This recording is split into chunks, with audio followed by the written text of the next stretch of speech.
Welcome to Guide Guru. We hope this video helps. You begin by confirming prerequisites.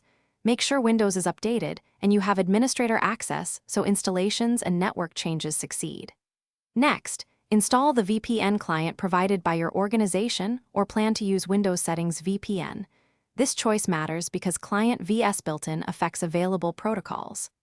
Once done, gather the server address, username, password, and any 2FA token.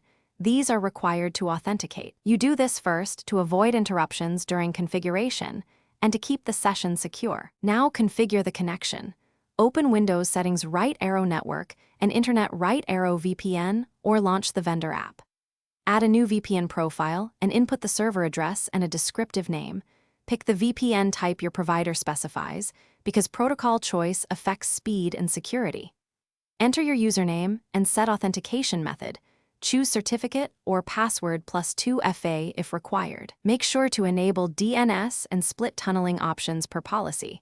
And save the profile so you can connect quickly next time without re-entering details.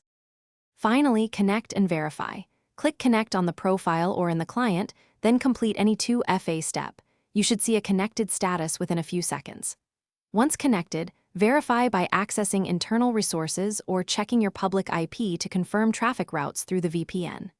If it fails, first restart the network adapter and retry, then recheck server address, username, and password, and the selected protocol.